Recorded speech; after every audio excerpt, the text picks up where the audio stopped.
Hey everyone, it's Grandmaster Ben Feingold here with round two of the candidates. We're going to do a recap of the game between Duda and Ding. Not the longest game of the round, but not the shortest. So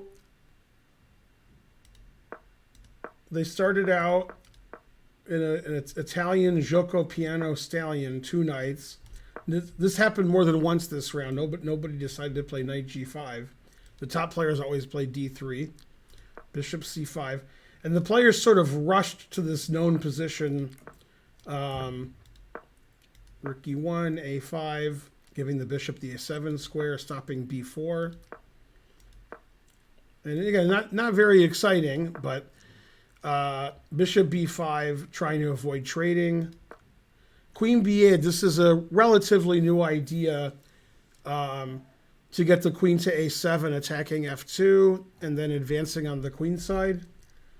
Usually white advances on the queen side in these Gioco pianos, so a little bit surprising to me. Queen a7, threatening f2. a4, trapping the bishop on b5. Bishop has nowhere to escape to avoid getting traded. And he has to trade his bishop for the knight. But he messes up black's pawn structure. So we have this rather, I would say, like innocuous position where you can say chances are balanced. Black has 2 bishops. Black has a nice pawn on a4. There's sort of stymieing white's play on the queen side. But black has the isolated pawn, the double pawns. Position's sort of blocked too. Okay, and we'll get to the key moment. He played c4. And unfortunately, c4 led to a big blocking of the position. We were surprised when he played c4, which attacks the queen by discovery. It's not a bad move, but unfortunately, white tried to play d4, and after knight g8 to play knight e7, he just played c5 and said, no, you can't play d4. So now white changed tack, and white decided to play f4. So the next few moves are white trying to play f4. And right when white had the chance to play f4, black played g5. So white wanted to play d4, and black said no, c5.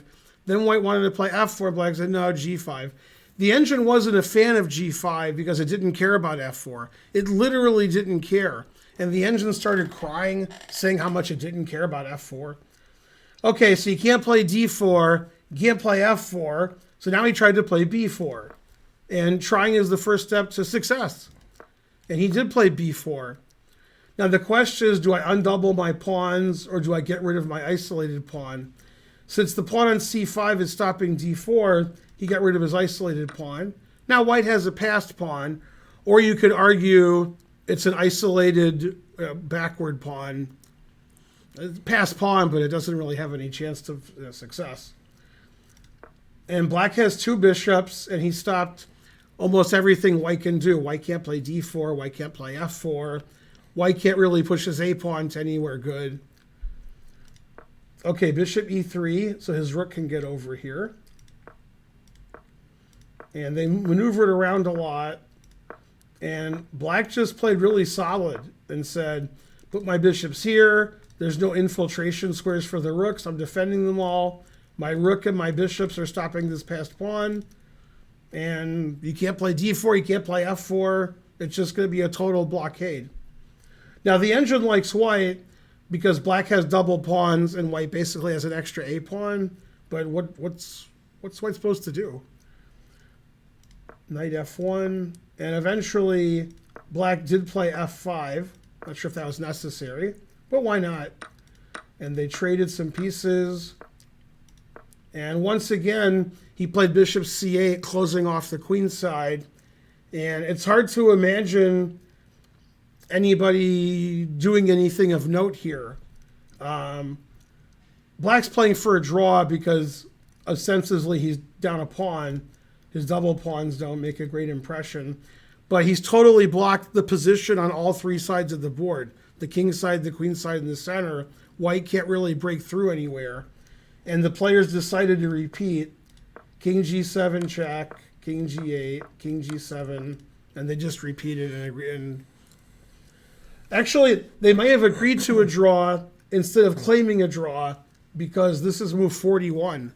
So I guess they're allowed to agree to a draw. Yeah. But they're repeating. And this was a game where Ding just went into a shell and said, you can't break through. And Duda's like, yeah, you're right. I'm trying to break through. I tried to play D4, didn't let me. Tried to play F4, wouldn't let me. I did play B4. So Duda was trying to win, and Ding was just playing solid, had his 2 bishops, blocked everything up, and the game ended in a draw. I mean, he just blocked the whole game, and he was successful. Not a good way to play for a win, but after losing the first round with White, probably Ding is happy about drawing round 2 with Black. And Duda had advantages in both games with White, but wasn't able to score. Drew a port in the first game, was slightly better this game and couldn't win. So now Duda's got to have the black pieces some games. Thanks for watching the recap. This is Grandmaster Ben Feingold. We have a lot of recaps on YouTube of every game of the candidates. Please watch me live on Twitch, twitch.tv/GM Benjamin Feingold. And I'll see you guys next time with more recaps. This was round 2. Bye, everybody.